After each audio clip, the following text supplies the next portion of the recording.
Un homme entre dans la capitale du Burkina Faso, portant une mallette soigneusement scellée, remplie de 5 milliards de francs CFA. Cet acte audacieux soulève un paradoxe. Plus l'ingérence extérieure est discrète, plus elle s'infiltre profondément dans les affaires internes. Ce n'est pas simplement une somme d'argent qui change de main, mais un équilibre fragile qui se trouve remis en question. Que cache cette transaction secrète? Ibrahim Traoré, plongé au cœur de ce complot, saura-t-il défendre la stabilité de son pays face à ces menaces invisibles? Découvrez l'histoire d'un Burkina Faso à la croisée des chemins, où chaque choix pourrait être décisif. L'histoire du Burkina Faso est aujourd'hui marquée par un tournant décisif. Ibrahim Traoré, à la tête d'un pays sous pression, se trouve face à une ingérence étrangère qui pourrait redéfinir l'avenir de la nation. L'annonce d'une tentative de manipulation politique via une transaction secrète met en lumière les enjeux géopolitiques et économiques auxquels le pays doit faire face. Les répercussions de cette crise ne se limiteront pas à l'économie locale, mais auront un impact sur la stabilité régionale. Si Ibrahim Traoré échoue, le Burkina Faso pourrait perdre sa souveraineté et sa place sur la scène internationale. Toutefois, si le pays parvient à surmonter cette épreuve, il pourrait se redéfinir en tant que nation résiliente capable de résister aux pressions extérieures et de forger de nouvelles alliances. L'enjeu est immense. Le futur du Burkina Faso dépendra de la capacité de ses dirigeants à naviguer dans cet océan de défis géopolitiques. Cette situation pourrait-elle ouvrir la voie à une nouvelle ère de souveraineté et d'indépendance pour le pays? Le temps est compté et chaque décision compte. Le 8 novembre 2024, Accra, Nareta, un événement inattendu secoue la capitale du Burkina Faso. Un homme est arrêté en possession de 5 milliards de francs CFA en liquide, soigneusement dissimulés dans une mallette. À première vue, il s'agit d'un simple acte criminel, mais rapidement, il devient évident que ce geste cache bien plus. Cette découverte, bien que surprenante, n'est que le début d'une enquête qui va exposer une tentative d'ingérence extérieure profondément ancrée dans les affaires du pays. Les premiers indices révèlent que cet argent ne provient pas d'une source légitime. En réalité, les fonds sont liés à un réseau complexe d'ONG fictives opérant à travers des transferts financiers opaques. Ces transferts, qui ont eu lieu entre juillet et octobre 2024, ne sont pas seulement des erreurs administratives, mais s'inscrivent dans un plan bien plus vaste, manipuler les décisions politiques internes du pays. Ce complot prend une forme subtile et discrète, presque invisible, mais les preuves sont là, pointant directement vers une influence étrangère ciblant les fondements même de la souveraineté burkinabé. Ibrahim Traoré, désormais au centre de cette crise, se trouve face à un dilemme de taille. Comment réagir face à une ingérence qui ne se montre pas au grand jour, mais qui pourtant s'immisce insidieusement dans les rouages de l'État? La situation est d'autant plus complexe que le Burkina Faso, déjà fragilisé par des tensions internes et des défis économiques, doit jongler avec les pressions extérieures tout en maintenant une façade de stabilité. Traoré sait que chaque décision sera scrutée, non seulement par ses alliés régionaux, mais aussi par la communauté internationale. La résistance à cette manipulation extérieure sera-t-elle possible sans compromettre la souveraineté du pays? Au cœur de la crise, Ibrahim Traoré devient l'acteur central d'une épreuve qui dépasse largement les attentes qu'il avait pour son mandat. L'enquête sur la mallette contenant 5 milliards de francs CFA révèle une tentative de déstabilisation menée discrètement par des forces extérieures cherchant à influencer la politique du Burkina Faso.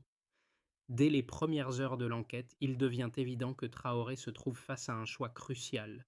Comment réagir à cette menace sans tomber dans le piège de l'escalade ou de la réaction impulsive? Les premiers signes de tension se manifestent rapidement au sein du gouvernement. Tandis que certains membres du cabinet prônent une réaction ferme et publique, d'autres, plus prudents, suggèrent une approche plus mesurée, consciente des répercussions internationales possibles. Traoré, conscient des enjeux géopolitiques et des fragilités internes, décide de privilégier une stratégie plus subtile, en menant une série de négociations secrètes avec ses alliés régionaux et en renforçant l'unité nationale. Cette décision marque un tournant, un moment clé, où les capacités de leadership de Traoré sont mises à l'épreuve. La situation est d'autant plus difficile que la confiance des citoyens envers les institutions du pays est fragile. Traoré doit non seulement faire face à des pressions extérieures, mais aussi à une population en quête de réponse. La question qui se pose est la suivante. Ibrahim Traoré en tant que dirigeant, parviendra-t-il à naviguer habilement entre les défis internes et externes pour maintenir la stabilité de son pays, tout en protégeant son indépendance face aux manœuvres extérieures? L'arrestation de l'homme en possession de 5 milliards de francs, 5 milliards de francs CFA, n'est que la première étape d'une série d'événements qui vont secouer le Burkina Faso. À mesure que l'enquête se développe, une image plus claire de l'ampleur de la manipulation politique se dessine. Les autorités burkinabées découvrent rapidement que cet argent n'est pas un cas isolé, mais fait partie d'une tentative de déstabilisation bien orchestrée. Des ONG fictives, cachées derrière des projets humanitaires et de développement, servent de façade pour acheminer des fonds qui vont directement financer des actions visant à fragiliser le gouvernement. Les premiers indices pointent vers des transferts internationaux, dissimulés derrière des organisations caritatives, qui ont alimenté des efforts pour diviser l'armée et miner la confiance des citoyens envers leurs institutions. Ces transferts ont eu lieu pendant les mois d'été 2024, avec des montants réguliers envoyés par des agents étrangers cherchant à infiltrer les cercles de pouvoir burkinabés. L'objectif est clair, tester la loyauté des officiers militaires clés et semer la discorde au sein des forces armées, mais même avec l'ampleur de la corruption, tout reste encore dissimulé jusqu'à la découverte de la mallette. La réponse du gouvernement ne se fait pas attendre. Sous la pression des événements, Ibrahim Traoré convoque une réunion avec ses conseillers et les hauts responsables de l'armée. Il faut décider de la marche à suivre. Pour éviter de faire des vagues, Traoré opte pour une approche discrète mais déterminée. L'objectif est de protéger l'unité nationale tout en continuant l'enquête sans alarmer inutilement la population. Les premières étapes incluent le renforcement des opérations de renseignement, en particulier au sein des services de sécurité. Les autorités burkinabées se concentrent sur l'identification des réseaux financiers et sur la surveillance des activités des agents étrangers qui tentent d'influencer les choix politiques du pays. Cependant, les tensions ne cessent de monter. À l'extérieur, des acteurs géopolitiques commencent à s'intéresser de plus près à l'évolution de la situation au Burkina Faso. Les puissances régionales ainsi que les organisations internationales commencent à surveiller de près les réactions de Traoré et des autres dirigeants du pays. À l'intérieur, la population commence à percevoir l'importance de cette lutte pour la souveraineté. Des manifestations sporadiques émergent soutenant le gouvernement et dénonçant les tentatives d'ingérence. Les forces de sécurité sont en état d'alerte et la situation devient de plus en plus tendue. Malgré la pression croissante, Ibrahim Traoré maintient une stratégie de résilience. Sa capacité à gérer cette crise, tout en maintenant l'unité interne et en protégeant la souveraineté du Burkina Faso, sera déterminante pour l'avenir du pays. Chaque mouvement est calculé avec soin, chaque décision pourrait avoir des conséquences sur la stabilité à long terme. Mais Traoré reste fermement convaincu que la seule voie possible est de défendre l'autonomie de son pays coûte que coûte. Au fur et à mesure que l'enquête avance, les services de renseignement burkinabés mettant au jour des preuves accablantes qui révèlent l'étendue de l'ingérence étrangère. Les flux financiers sont traqués avec minutie et les résultats sont frappants. Les analystes découvrent qu'un total de 5,3 milliards de francs CFA a été transféré à travers des réseaux bancaires complexes et des canaux protégés, soigneusement dissimulés derrière des projets humanitaires fictifs. Chaque transfert semble avoir été conçu pour paraître innocent, mais les traces laissées dans les registres bancaires et les communications interceptées montrent clairement que ces fonds ont été utilisés pour influencer les choix politiques et militaires du Burkina Faso. Les autorités burkinabées, en collaboration avec des experts en cybersécurité, révèlent que ces transferts ont été réalisés à travers des ONG et des entreprises fictives, avec des montants variant entre 200 et 300 millions de francs CFA à chaque transaction. Ces fonds ont été répartis sur plusieurs comptes bancaires et ont été utilisés pour financer des manifestations contre le gouvernement, mais aussi pour soutenir des officiers militaires dissidents. Des documents confirment que des groupes d'influence étrangers ont directement orchestré ces actions, avec l'objectif de tester la loyauté de certains membres clés du gouvernement et de l'armée. Ces fonds n'étaient pas des donations innocentes, mais bien des tentatives calculées pour saper la stabilité du pays. En parallèle, les communications interceptées révèlent des échanges réguliers entre des agents étrangers et des intermédiaires locaux, organisant des réunions secrètes pour coordonner les activités de déstabilisation. Ces communications, souvent cryptées, montrent une sophistication impressionnante dans la planification de l'ingérence. À titre d'exemple, des appels ont été interceptés entre juillet et octobre 2024, synchronisant les mouvements financiers avec les actions de manipulation politique. Ces échanges prouvent non seulement que l'ingérence était bien planifiée, mais aussi qu'elle s'inscrivait dans une stratégie à long terme, visant à créer une fracture au sein des institutions burkinabées. Les services de renseignement du Burkina Faso, avec l'aide de partenaires internationaux, réussissent à remonter jusqu'à l'origine de ces fonds. La plupart proviennent d'entités basées en Europe et en Amérique du Nord, qui ont utilisé des transferts opaques pour masquer leur implication.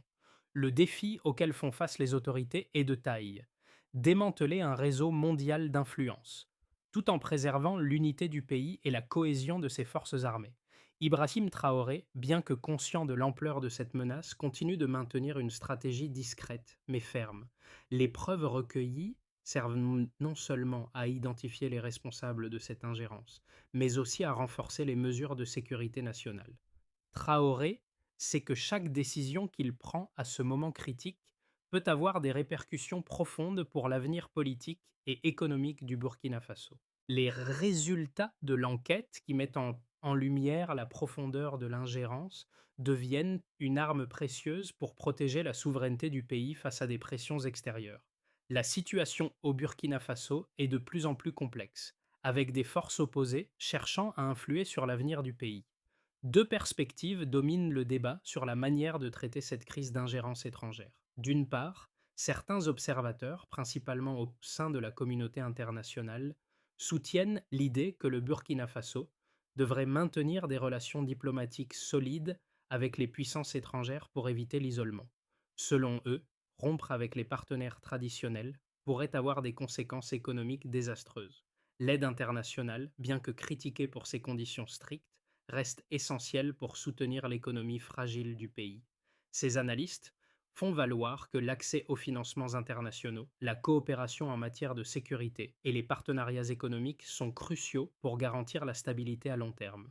En se détournant de l'Occident, le Burkina Faso pourrait se retrouver dans une situation de dépendance accrue vis-à-vis d'acteurs moins transparents, potentiellement plus exploitants. D'autre part, une voix de plus en plus forte au sein du gouvernement et des secteurs influents de la société burkinabé appelle à une rupture totale avec les anciennes puissances coloniales et les institutions internationales perçues comme des instruments de manipulation. Selon cette perspective, le Burkina Faso doit prendre son destin en main et se libérer des chaînes d'une dépendance historique. Pour ses partisans, la souveraineté nationale ne se mesure pas seulement par des gestes symboliques, mais par la capacité à résister aux pressions extérieures et à développer une économie locale plus autonome. Il souligne que les relations avec certains partenaires internationaux sont déséquilibrées et que le pays doit impérativement diversifier ses alliances, notamment en développant des relations plus équilibrées avec d'autres nations du Sud ou même des acteurs émergents comme la Chine ou certains pays africains voisins.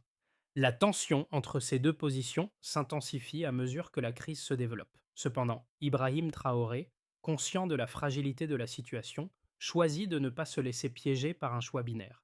Sa stratégie consiste à naviguer prudemment entre ces deux extrêmes en renforçant l'indépendance du pays tout en maintenant une diplomatie pragmatique. Traoré mise sur l'autosuffisance économique et sur la construction d'un Burkina Faso plus fort et plus résilient face aux ingérences extérieures, mais il est aussi prêt à rechercher des solutions créatives pour éviter un isolement total. Son approche consiste à trouver un juste équilibre entre souveraineté et coopération internationale, sans sacrifier l'intérêt national. À mi-chemin de cette crise, un moment décisif survient.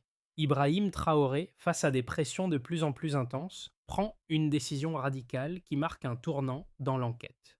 Il décide de rendre public le contenu des découvertes faites par les services de renseignement.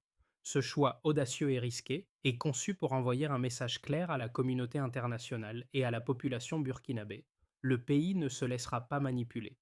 La publication des preuves, bien qu'étonnante, sert de catalyseur réaffirmant la souveraineté nationale du Burkina Faso et montrant au monde entier que le gouvernement burkinabé est prêt à résister aux forces extérieures cherchant à influencer ses affaires internes. Le fait de rendre ces informations publiques change la dynamique. Le gouvernement burkinabé ne craint plus de montrer l'étendue de l'ingérence et cette transparence surprend aussi bien les alliés que les adversaires. Cela renforce la position de Traoré, qui montre non seulement qu'il a le contrôle de la situation, mais aussi qu'il ne reculera pas face à l'ingérence étrangère. Ce moment de vérité marque le début d'une nouvelle phase pour le pays, où la lutte pour la souveraineté se trouve renforcée par un soutien populaire grandissant. Les répercussions de la crise actuelle pour le Burkina Faso sont profondes et multiples. Le pays, déjà fragilisé par des tensions internes, fait face à une pression croissante de la part des acteurs internationaux. La décision de rendre publiques les preuves d'ingérence étrangère et de résister aux influences extérieures a non seulement renforcé la position du gouvernement, mais a également révélé les fractures internes qui menacent la stabilité à long terme. À court terme, le Burkina Faso semble avoir remporté une victoire sur le plan diplomatique en affirmant sa souveraineté, mais cette victoire est entachée de risques économiques et sociaux. Premièrement, sur le plan économique, les sanctions internationales commencent à se faire sentir. Plusieurs pays occidentaux suspendent leurs aides financières, et certaines entreprises multinationales réduisent leurs investissements dans le pays, anticipant une instabilité politique prolongée. Les exportations burkinabées, notamment dans les secteurs miniers, souffrent également, avec une baisse significative des prix et des investissements étrangers. Le pays se trouve ainsi confronté à une diminution de ses ressources financières, ce qui pourrait ralentir les réformes économiques et affecter la vie quotidienne des citoyens, en particulier les plus vulnérables. Deuxièmement, les conséquences sociales de cette crise sont considérables. La population, qui soutient largement l'idée de la souveraineté retrouvée, commence à se diviser sur la manière de gérer les conséquences de cette confrontation avec les puissances extérieures. Si une partie de la société continue de se mobiliser en soutien au gouvernement, d'autres, désillusionnés par les difficultés économiques croissantes, commencent à douter de la capacité de Traoré à gérer la situation. Les les tensions sociales se manifestent en Chante par des manifestations sporadiques, certains demandant plus d'action contre les effets négatifs de l'isolement économique, d'autres appelant à maintenir le cap sur la souveraineté à tout prix. Troisièmement, sur le plan militaire et sécuritaire, le pays est confronté à une montée des défis internes. L'armée, bien que globalement fidèle au gouvernement, est divisée sur la manière de gérer la situation. Certaines factions sont tentées de négocier avec des acteurs extérieurs, espérant que des compromis pourraient stabiliser le pays à court terme. D'autres, plus nationalistes, se battent pour préserver l'intégrité de l'État sans céder à la pression étrangère. Ce clivage dans l'armée pourrait devenir une menace pour l'unité du pays si les tensions continuent de croître. En somme, bien que le Burkina Faso ait affirmé sa souveraineté, les conséquences de cette crise seront multiples et dureront probablement sur le long terme. Le défi pour Ibrahim Traoré est désormais de naviguer dans ces eaux troubles en équilibrant les aspirations souveraines du pays avec les réalités économiques et sociales qui pèsent lourdement sur la population. L'avenir du Burkina Faso semble se dessiner en trois scénarios distincts, chacun ayant des implications majeures sur la stabilité du pays et sa souveraineté. Ces trois perspectives offrent des vues contrastées sur la manière dont le pays pourrait évoluer dans les mois à venir, en fonction des décisions prises par Ibrahim Traoré et son gouvernement. Le premier scénario, celui de la continuité stratégique, envisage un maintien de la politique actuelle. Le Burkina Faso continue de résister aux pressions extérieures tout en renforçant ses réformes internes. Cela inclut un renforcement de l'autosuffisance économique, notamment dans les secteurs agricoles et miniers, ainsi qu'une modernisation des institutions pour mieux lutter contre la corruption et l'ingérence étrangère. Cette approche vise à renforcer les alliances régionales, notamment avec le Mali et le Niger, créant ainsi un bloc plus solide face aux défis extérieurs. Cependant, ce scénario comporte des risques importants. Le pays pourrait souffrir d'un isolement diplomatique prolongé, avec des sanctions économiques affectant sa croissance. La clé du succès réside dans la capacité du gouvernement à maintenir l'unité nationale et à créer des alternatives aux relations économiques traditionnelles. Les conséquences à court terme pourraient être difficiles, mais à long terme, ce modèle permettrait au Burkina Faso de se stabiliser et de renforcer sa souveraineté. Le deuxième scénario, celui de l'intégration régionale accélérée, imagine une coopération renforcée avec les voisins du Sahel. Le Burkina Faso, le Mali et le Niger pourraient créer une zone d'influence plus forte, en partageant des ressources et en renforçant la sécurité commune. Cela offrirait au pays une alternative à l'isolement économique, en facilitant les échanges intra-régionaux, ce qui compenserait la perte de certains investissements internationaux. Ce scénario offre des perspectives positives, notamment pour l'économie, avec de nouvelles opportunités de croissance grâce à des partenariats régionaux. Cependant, il demande une grande diplomatie et une gestion habile des relations avec des puissances internationales qui pourraient voir cette coopération d'un mauvais œil. Le principal défi réside dans l'équilibre délicat entre coopération régionale et pression internationale. Le troisième scénario, le climat tendu, envisage un renforcement des sanctions économiques et diplomatiques par les puissances occidentales, entraînant une instabilité accrue. Le Burkina Faso pourrait se retrouver dans une position délicate, où les entreprises internationales réduiraient leurs investissements et où l'économie nationale serait confrontée à des difficultés croissantes. Dans ce scénario, la population pourrait commencer à se rebeller contre les sacrifices nécessaires pour maintenir la souveraineté et les tensions internes risqueraient d'augmenter. Cependant, ce scénario pourrait aussi servir de catalyseur pour de nouvelles alliances, avec des pays cherchant à diversifier leurs partenariats loin de l'Occident. Le défi pour Traoré serait de maintenir l'unité sociale et politique tout en gérant un environnement économique de plus en plus hostile. Chacun de ces scénarios présente des défis uniques, mais la capacité du Burkina Faso à naviguer dans ces eaux troubles dépendra de la capacité du gouvernement à trouver des solutions équilibrées et à maintenir la stabilité interne. Les mois à venir seront cruciaux pour déterminer quelle direction prendra le pays. La situation actuelle du Burkina Faso, marquée par la résistance d'Ibrahim Traoré face aux ingérences extérieures, a des répercussions non seulement sur la politique et l'économie du pays, mais aussi sur l'ensemble de la région du Sahel. La question qui se pose désormais est de savoir comment cette crise, bien que centrée sur le Burkina Faso, pourrait inspirer d'autres nations confrontées à des défis similaires. Les événements récents soulignent l'importance d'une souveraineté retrouvée et la nécessité de repenser les rapports de force dans un contexte international où les grandes puissances tentent souvent d'imposer leur volonté. Pour les citoyens burkinabés, cette période de turbulence est un appel à l'engagement. Les manifestations populaires, les discussions en ligne et les débats dans les cafés témoignent d'un peuple en éveil, prêt à défendre sa souveraineté à tout prix. Cela montre que chaque voix compte, que chaque geste, aussi modeste soit-il, peut contribuer à façonner l'avenir du pays. L'implication civique n'a jamais été aussi cruciale. Ibrahim Traoré, en montrant sa détermination à préserver l'indépendance du Burkina Faso, donne un exemple de leadership et de résilience qui, s'il est soutenu par la population, pourrait marquer un tournant dans l'histoire du pays. Cette crise pourrait également servir de modèle à d'autres nations africaines. Le Mali, le Niger et d'autres pays de la région pourraient voir dans cette lutte une opportunité de renforcer leur indépendance vis-à-vis des puissances étrangères. La solidarité régionale devient essentielle pour contrer les influences extérieures et promouvoir un développement plus équitable. Le message porté par Traoré est clair. L'autonomie ne se construit pas seule, mais à travers des alliances solides et une détermination collective. Pour garantir la souveraineté retrouvée du Burkina Faso, un plan dans plusieurs étapes doit être mis en place afin de solidifier les gains réalisés et d'éviter de nouvelles tentatives d'ingérence. Le premier axe d'action est l'amélioration de la résilience économique. Le pays doit diversifier et ses sources de revenus en renforçant des secteurs clés tels que l'agriculture, les infrastructures et l'industrie locale. Cela passe par la mise en place de politiques favorisant les investissements locaux et régionaux tout en réduisant la dépendance aux financements extérieurs. La transparence dans la gestion des ressources naturelles, notamment dans le secteur minier, est essentielle pour garantir que les bénéfices profitent à l'ensemble de la population et non à des intérêts étrangers. Le deuxième pilier repose sur le renforcement des institutions démocratiques. Le Burkina Faso doit réaffirmer ses valeurs de gouvernance, de transparence et de responsabilité.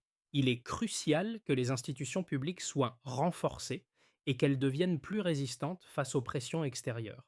Cela inclut la modernisation du système judiciaire, la lutte contre la corruption et le renforcement des services de renseignement. Des réformes dans l'armée et les forces de sécurité seront également nécessaires pour assurer que ces institutions soient non seulement efficaces, mais aussi fidèle à l'état de droit et à la souveraineté nationale. Le troisième axe est l'intensification de la coopération régionale. Le Burkina Faso, tout en cherchant à maintenir sa souveraineté, doit continuer à développer des partenariats stratégiques avec les pays voisins, en particulier le Mali et le Niger. La mise en place d'infrastructures communes, telles que des réseaux énergétiques ou des systèmes de sécurité régionaux, serait bénéfique pour tous. Cela permettrait de réduire la vulnérabilité face aux pressions extérieures en créant une zone d'influence régionale plus solide et plus autonome. Enfin, le dernier volet de ce plan repose sur l'éducation et la mobilisation citoyenne. Le peuple burkinabé doit être pleinement impliqué dans le processus de décision. Les jeunes, en particulier, doivent être formés à la gestion des défis politiques et économiques contemporains. Un programme éducatif national axé sur l'autosuffisance, la citoyenneté active et la compréhension des enjeux mondiaux serait indispensable. En parallèle, des plateformes de participation citoyenne pourraient être mises en place pour permettre aux Burkinabés d'exprimer leurs préoccupations et d'avoir une influence directe sur les politiques publiques. La lutte pour la souveraineté du Burkina Faso, incarnée par Ibrahim Traoré, se résume à une question cruciale. Qui décide du destin d'un pays? En réaffirmant la souveraineté nationale face aux puissances extérieures, Traoré n'a pas seulement défendu un principe abstrait, il a donné un sens profond à l'indépendance du Burkina Faso. Cette résistance, soutenue par une majorité de la population, devient un symbole de dignité et de résilience. Le peuple burkinabé, unifié derrière cette vision, incarne désormais un modèle de souveraineté retrouvée, déterminé à ne plus être influencé par des forces extérieures. À chaque étape de cette crise, Ibrahim Traoré a démontré que la souveraineté n'est pas un concept théorique, mais un engagement quotidien. Il a réaffirmé que la véritable liberté d'un pays réside dans sa capacité à prendre des décisions en toute indépendance, sans être dicté par des intérêts étrangers. Cette bataille, bien que marquée par des sacrifices, a renforcé l'identité nationale du Burkina Faso. Les Burkinabés, plus que jamais, croient que l'avenir du pays dépend de leur unité et de leur volonté collective. Le chemin vers un Burkina Faso plus fort, plus autonome, est encore semé d'embûches, mais la résilience démontrée par son peuple sous la conduite de Traoré est un modèle de courage pour toute la région. Le parcours du Burkina Faso sous la direction d'Ibrahim Traoré offre une leçon importante à tous les peuples confrontés à l'ingérence étrangère. La souveraineté ne se négocie pas, elle se défend. Alors que le pays se redéfinit et forge son avenir, il appartient à chacun d'entre nous de réfléchir à son propre rôle dans la construction d'une nation plus forte. Que ce soit à travers l'engagement civique, le soutien à des politiques de développement durable ou la participation active au débat national, chaque action compte. Le défi n'est pas seulement celui des dirigeants, mais aussi de chaque citoyen qui aspire à un avenir où la dignité et l'indépendance sont respectées. Si vous vous reconnaissez dans cette quête de souveraineté et de justice, rejoignez le mouvement pour un Burkina Faso plus libre et plus autonome. Comment pouvez-vous, à votre niveau, contribuer à cette cause? Le changement commence par des actions simples, des décisions quotidiennes et une volonté collective de ne jamais abandonner. Ce combat est celui de tous les Burkinabés, et ensemble, ils peuvent redéfinir leur avenir pour les générations à venir.